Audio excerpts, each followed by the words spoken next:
We're all accustomed to thinking about who would acquire our physical assets when we die.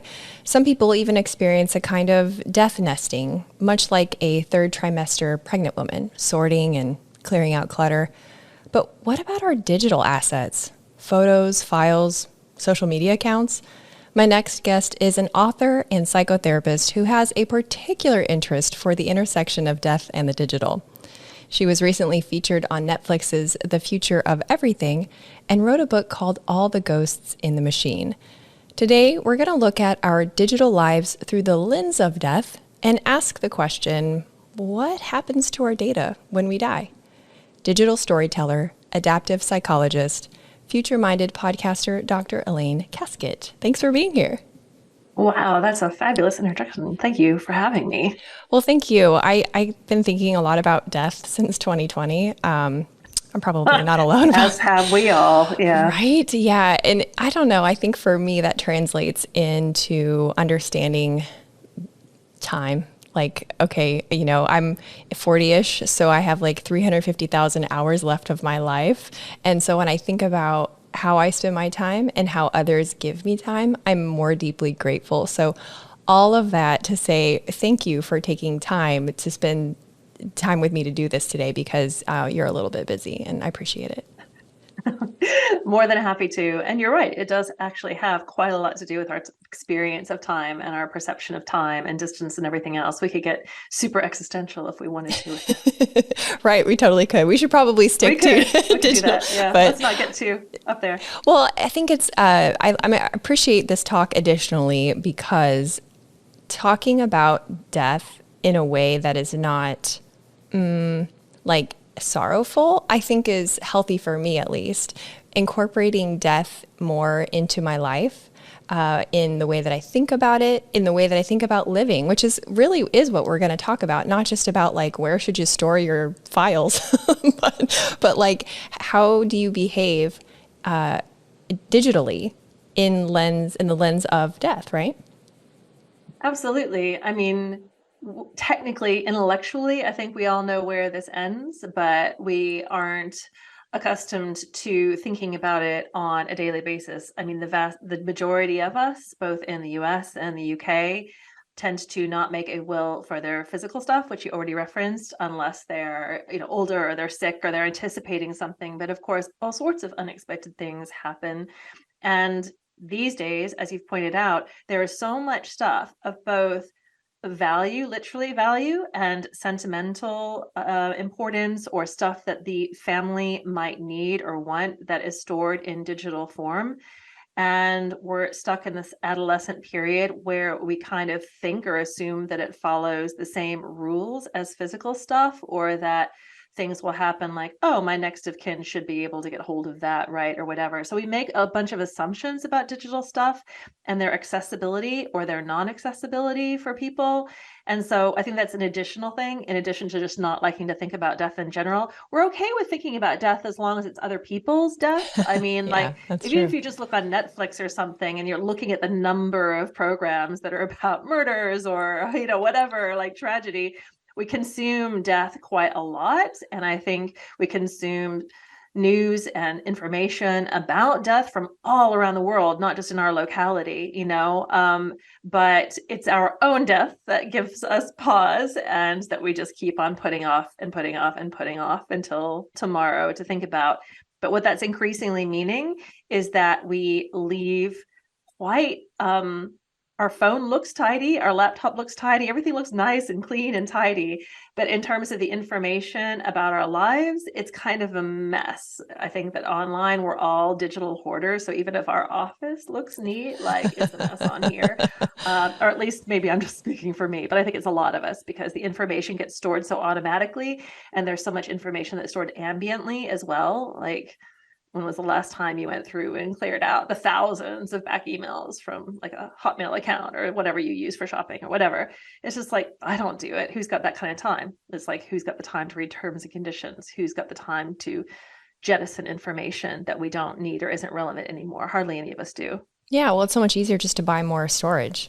And Oh honestly, yeah, that's what that's I do. what the companies want. Like Google, I think they like when I run out of storage because they're like, "Ooh, she's a digital creator. let's Yes, let's give her the absolutely. 5 terabyte plan." You know? That's right. We've got a very special package for, yeah. But you know, if we think about the global storage sphere, the global storage sphere is a subset of the global data sphere, and you know, it only has so much capacity, and so we store so much information by default, some of it really unimportant, you know, or just not relevant anymore. But we're creating this situation where instead of talking about how we can lessen the amount of data about our lives and about ourselves that we store ad infinitum, we're always looking for ways of storing more, and devices or storage plans that allow us to store more. And now you're seeing a lot of talk about how can we use artificial intelligence to recreate someone who's died so that some aspect of their humanity can continue, or that a CEO can leave him or herself behind so that they can still consult, you know, the company or whatever. And I'm just thinking, wow, this is an awful lot of power, a lot of data, a lot of electricity, a lot of energy that we're talking about to solve for problems that we never really thought of as problems in the same way before. So we're using technology when it comes to death to solve for all sorts of things like grief and mortality that I'm not quite sure how we came to think of those things as problems. It's just Yeah, part of the and human I don't know. I think condition. solve is in air quotes. I feel like we're running downhill with enthusiasm. You know, when a kid like runs downhill and they're so excited because they're going so fast, and just before the moment of panic, I feel like we are just before the moment of panic in everything that you just said. And so let's actually start with the deep fake stuff because I'm curious about how we mourn now versus how we may potentially mourn if we make permanent our loved ones. Because not only is there a sense of closure with mourning, there's usually some romanticism involved, right? The mean uncle becomes quirky. The racist grandpa did did as good as he could for his time, you know, and but if we make people digitally permanent with some sort of, you know, algorithm AI that says what they would have said in life, yet society goes on, not only would that intelligence become diminished in our more modern eyes centuries down the road, but from a social standpoint, they would get canceled. So, you know, how Yeah. do you, because this is like kind of right at your intersection of like real life thinking versus digital thinking. What do you think about mourning rituals and digital?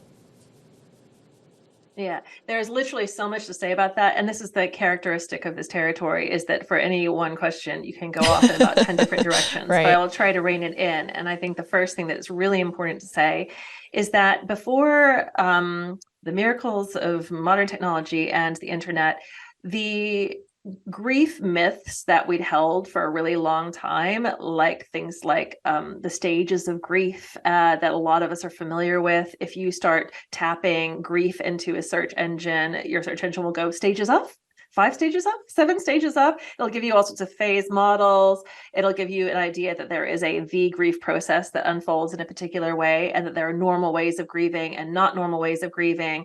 And you know, there'll be language like moving on or closure and things like that. And scholarship had just started, at least in academic circles, really debunking this, and the news was starting to get out. And now it kind of feels like these grief myths really have been given a new lease of life on the internet that is always feeding people ideas about the stages of grief and maintaining those. So grief is so individual, it's so idiosyncratic. Every bereavement you have is as individual as the relationship that you had with that person. You know, 5 people could lose the same person and they will all have a different kind of experience, a different kind of process, because they had a unique relationship with them. And so we have, you know, there are different trajectories of grief. and most of us are resilient grievers and sort of do okay over time. But on that trajectory, we all have different ups and downs and cycles and waves and everything like that. So I think that the experience of grieving was always extremely variable, spectacularly variable, number one. Number two, we have always used the technology of the day as a means of trying to stay connected in some kind of way with people who went before. So if we just even talk about the Industrial Revolution and post-Industrial Revolution, the reason that there was tapping on the tables with seances back in the 19th century is because the communication technology of the day was the telegraph, which communicated by tapping. As soon as photography got popular, they were like, oh, let's set up these photography studios with like spook pictures, and your dear departed will materialize behind you and all this kind of stuff. And then, television and poltergeist, and there's communicating through, and so every single technology we have, we thought, oh gosh, like it's a human desire to stay connected to a sense of who went before, the actual personalities who went before. There are a lot of people in the world, and if you kind of feel connected, to your ancestors, for example, it gives you a sense of like particularity amongst the sea of people. And so the internet is, and all the digital devices and storage devices that we have, in a way it's the same thing, and in a way it's different, because the dead kind of live in the tech already. It's kind of, Oh, yeah. the ether is like, you think about the word ethereal, right? The spirits of the people we lose now, because so much data is stored by default, and because of its way of like popping up at various points and also synthesizing with the data of the living, the dead are really in the ether that surrounds us. I mean, almost every time you go online, whether you know it or not, even if you're just looking up a blog or like looking up some information or looking at a review on TripAdvisor, you could be being influenced by somebody who's not here anymore. You don't know. There's not anything definitive necessarily to tell you when you're encountering the data of the dead online and when you're not. I mean, a lot of Facebook profiles or their social media profiles, they're not even memorialized, so you don't necessarily even know what you're encountering. So the dead are still around and socially influential or impactful in a way that they weren't before, partly because they're vividly represented and partly because they're preserved by default online until the storage runs out. So all of that is to say that the mourning process is super individual, and some people have maintained an active relationship with the digital traces, or an active interaction almost with the digital traces of the dead online. Some people don't, but they hang on to the devices, like people who carefully turn off a phone that they've inherited and store it away, and they worry about data loss from the phone, and they're almost worried if they turn the phone on, then maybe the data will go. Yeah. And they'll think about the material that might be on that phone, but they might never access it.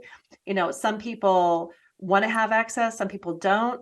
Some people don't really want to find out things and they end up finding things out. Some people desperately want to and never get access. There's so many different kinds of experiences. Yeah, like if your mom dies and then you find out she had an OnlyFans, scarring. Yeah, scarring. Exactly. Totally scarring. But, there's so many things like that, though, even if it's not as dramatic and interesting as your mother having an OnlyFans account. There's all sorts of other stuff. Yeah. But then we're just talking here about the kind of encountering of the kind of passive dead, right? Where you're like, oh, okay, I found this material, or I'm seeing this material, or processing this material. But when we start talking about deepfakes, it's a completely different ball of wax. And I think this is a point around which we need to be pretty concerned, because we're already seeing indications that people are taking the data of the dead, which is so richly available, and using things like voice cloning, or using things like, other kinds of deep fake technologies. You can exact revenge porn upon the dead, right? You can use somebody's voice clone to speak a confession of a murder that you did yourself. And exactly. You're like, oh, I found this recording, using, Descript's voice clone tool or whatever. This is what my daughter did when she got hold of my voice clone that I made on Descript, which all it involved was reading 30 minutes of text, which I think was from like Attenborough's Blue Planet or something.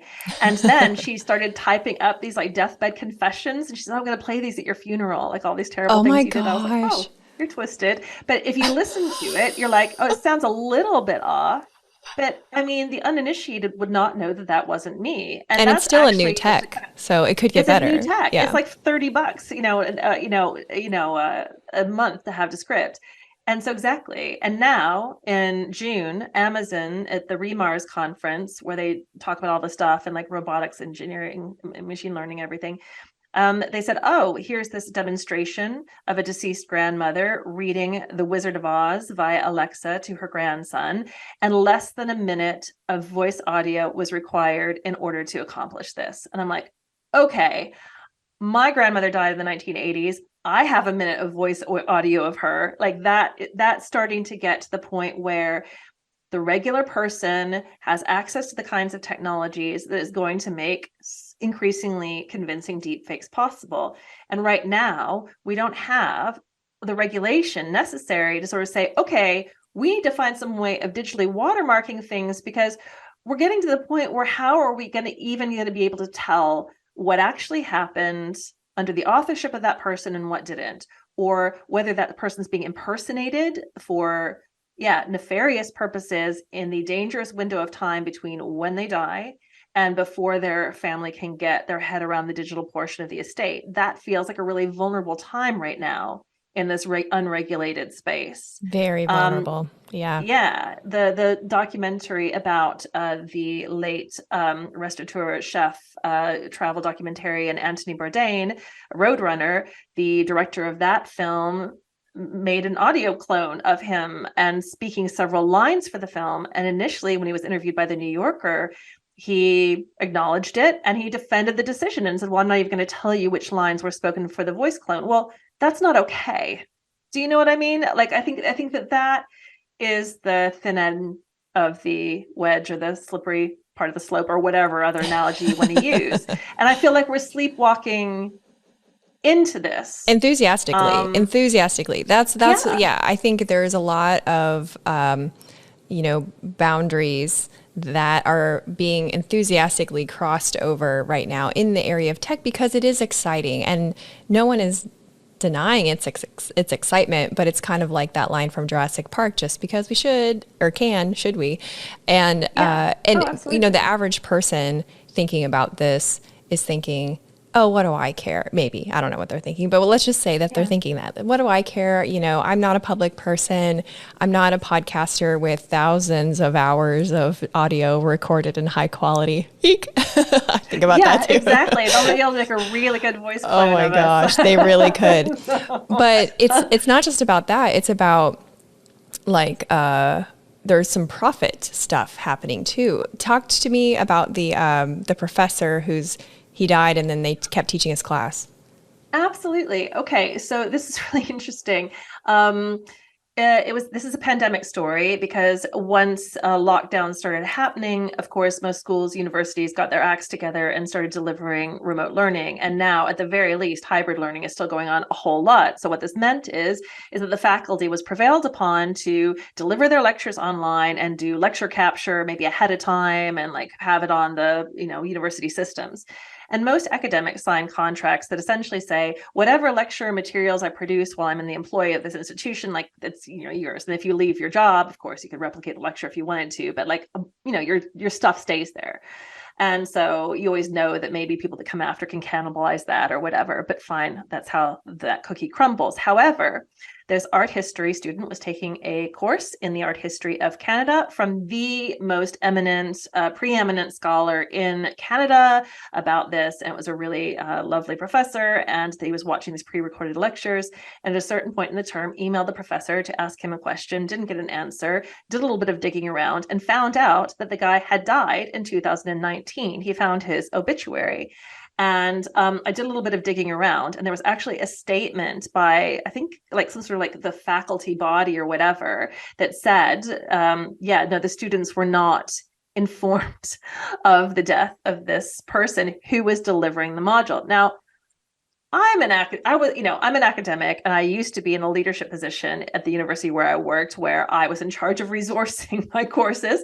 It was not always easy. Sometimes it was hard to find the lectures that you needed and they wanted too much money or whatever. I'm just thinking, wow. So around the table, are people going to be going, well, I mean, we have all this amazing lectures. Like, why do we have to pay a currently hired and living person when we could just roll out the lectures of this really eminent scholar who happens to be dead but has all this incredible lecture material? And what happens when you feed AI into that and like make it so that you can ask questions and the whole fund of knowledge that you feed in the books, feed in all the lectures, feed in all the lecture notes, feed in all the journals, feed in all the research that he did or she did, and then you could create a phenomenon that was also in the news recently, the story file thing, where a woman gave her own spoke at her own funeral and answered questions with this pre-prepared thing that she'd done via story file. Well, you could do that with an academic.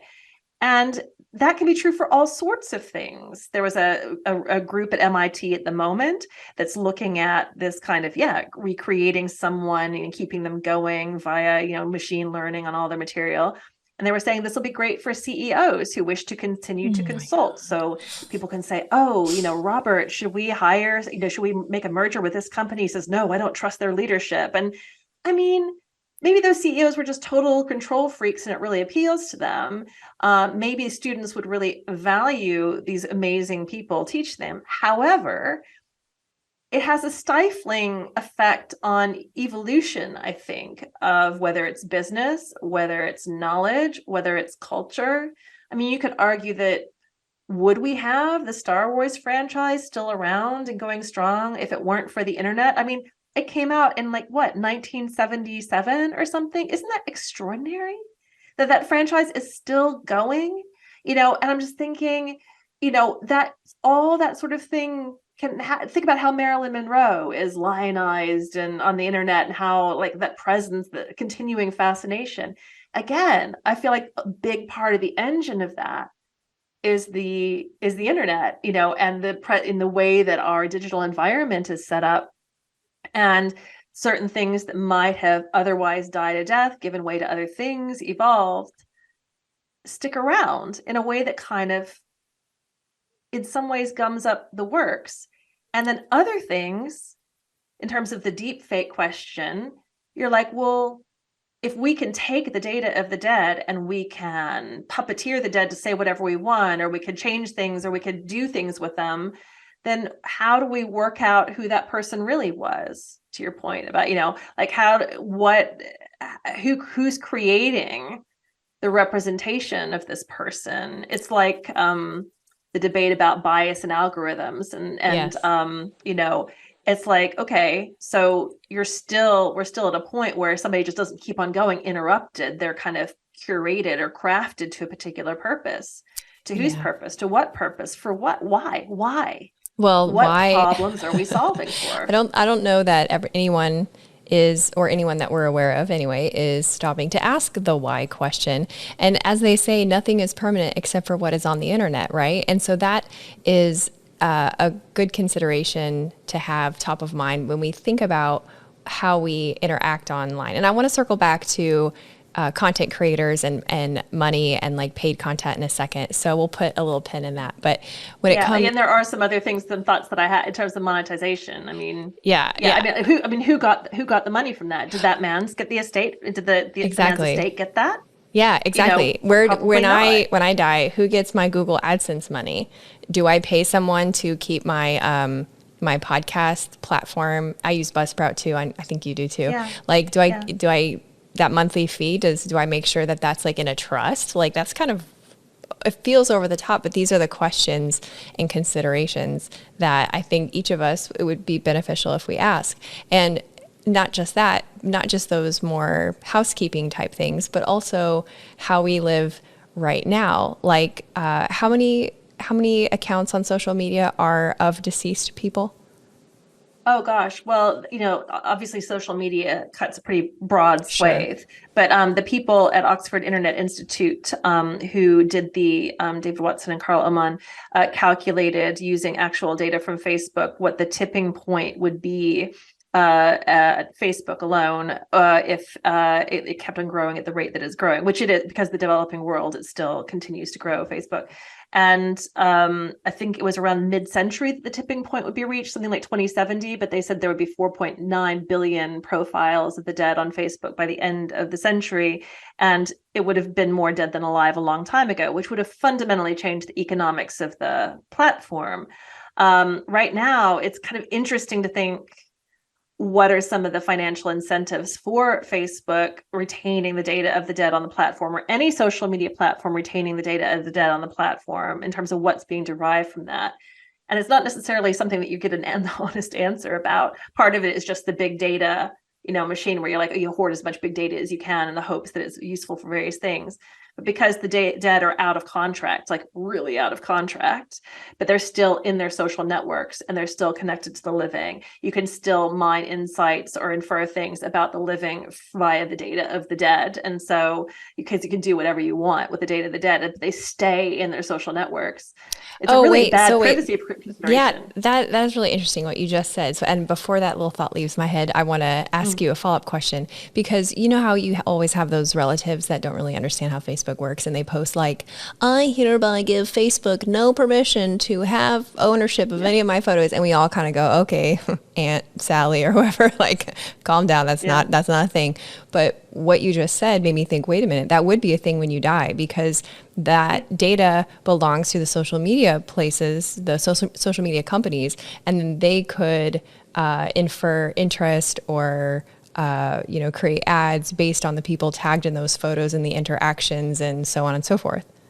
Absolutely. And there would be no, as long as they were just sort of indirectly inferring things from it's almost like it's got to correlate with DNA, right? So all the stuff around Ancestry and 23andMe, when you spit in a tube and send off your biometric, sort of data, you're never just disclosing information about you. You're also disclosing information about all the people who are genetically connected to you. And informationally speaking, it's sort of a similar kind of thing in terms of the value that can be derived about the living via the data of the deceased. But there's also, apart from the financial stuff, there's privacy considerations here too, because you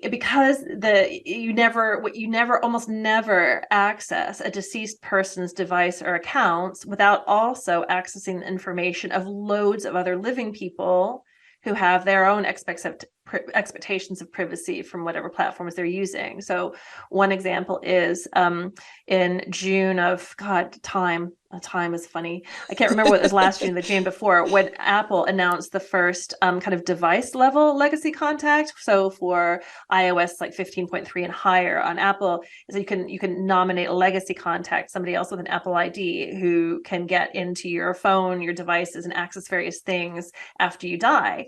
But like that included mail, that included messages, that included, so you're accessing those things, and all of everybody's, all of those correspondents who weren't necessarily expecting to have that, disclosed. So it's really, so part of the difficulty of all of the data of the dead is how interconnected it remains online, and that if people can use or abuse that data in various ways, then they can also kind of get to things that are very actively in the interests of the living through that data.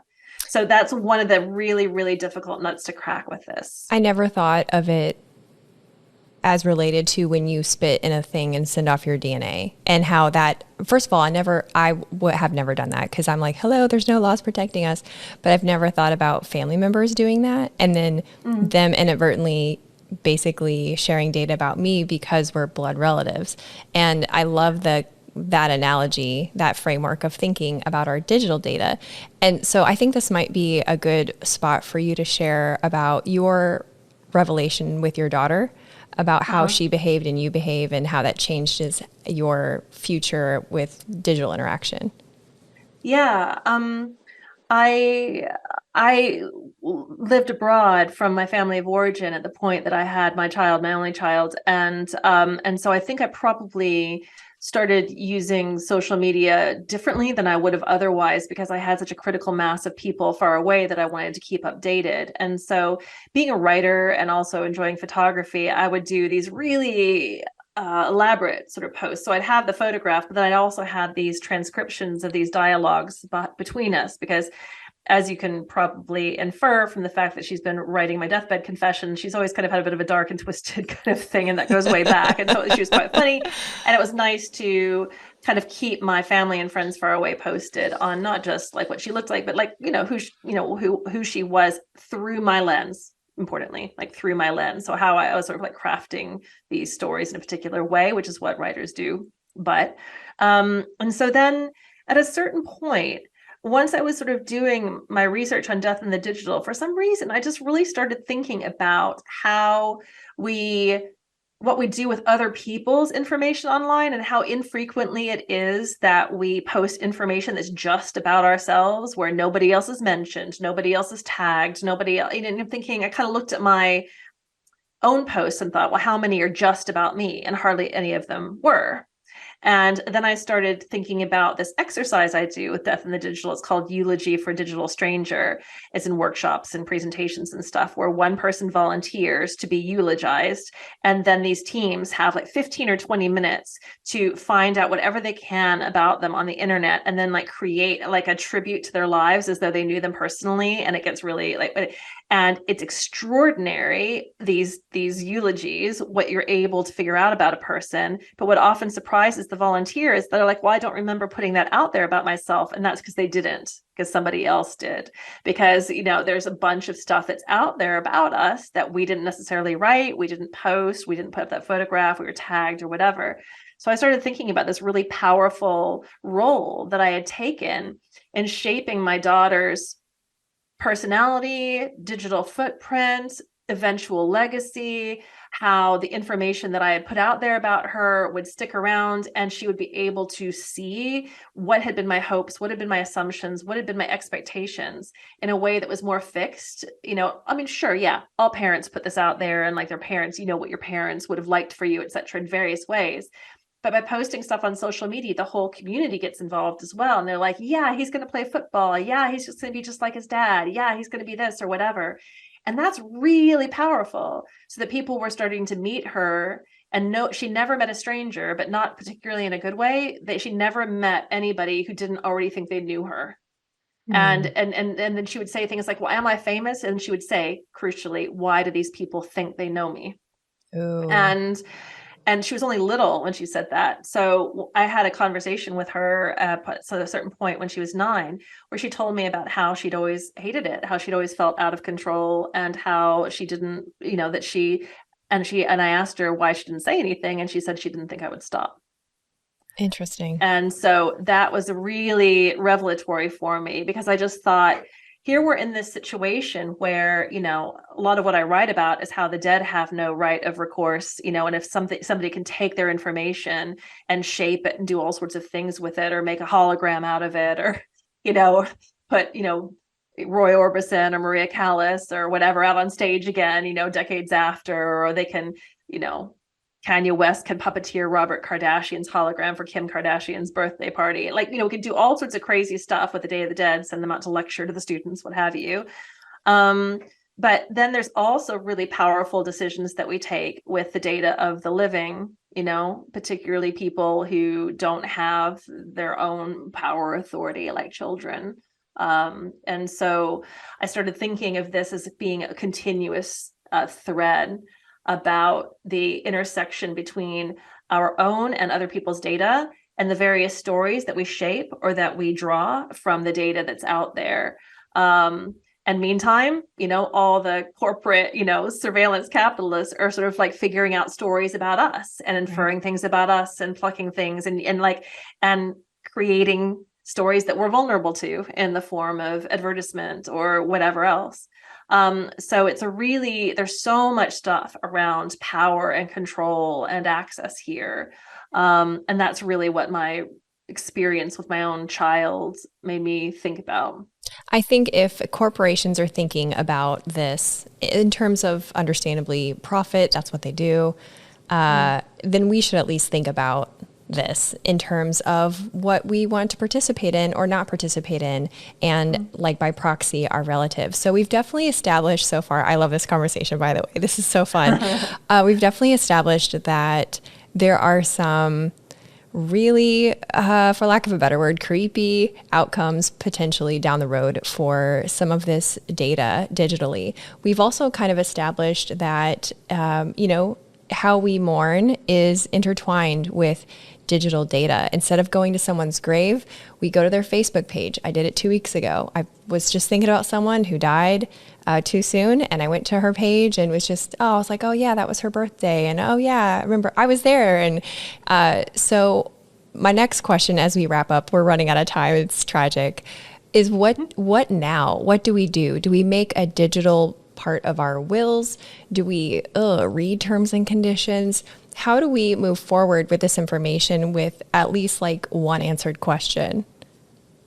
It is really difficult. And the whole digital will thing, actually, the United States is a little bit ahead of the curve here in that there's special legislation in almost all states, I think now, that allows you to grant a certain amount of power over certain of your digital artifacts you can essentially make a digital will to some extent in the states or have a digital executor. And so when you do make a will, and you should be making a will, even if you're not sick, even if you're not elderly, even if you're not like worried about anything, it's just a good idea to do this in any case. But make sure that it's with somebody who knows about the digital portion of the estate. Ask those kinds of questions, try to figure out, if you have devices that are password protected, double password protected, accounts that are, double, triple password protected, you should assume that nobody will be able to get into those unless you make provision for it. Don't think that because of somebody's special relationship to you, your spouse or your dad or your kid or whatever, don't think that that's going to give them the right to manage anything, because it won't.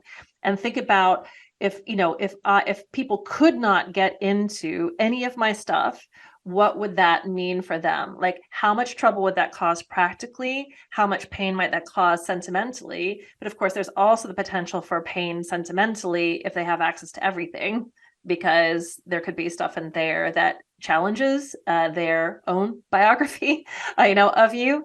So it's really, if you don't do something by default, nobody will be able to get into anything the way that we live our lives. So we need to know that on a personal level. But on a larger level, we've got to get this sorted out from a legal and regulatory perspective, because right now what happens to our data and when we die is pretty much determined by the market, not by anybody with, kind of like greater interests at heart or privacy interests at heart or it's being determined by the huge corporations that own and control and manage our data when we're alive, and control us in some ways even more after we're dead, because they're the gatekeepers. They're making up the rules.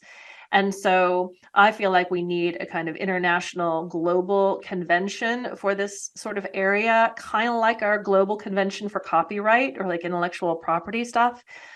Because right now, what happens to your stuff, your physical stuff when you die, is some of the most localized laws in the world. It's like super hyper local, like it could be on the level of the county or whatever, And so we need a completely different system, kind of like stripped back to first principles, recognizing that digital material is really different. It's really different in terms of its accessibility, its replicability, its intertwinement with living people, its connection to all sorts of other things like intellectual property, like privacy, like, contract law, everything.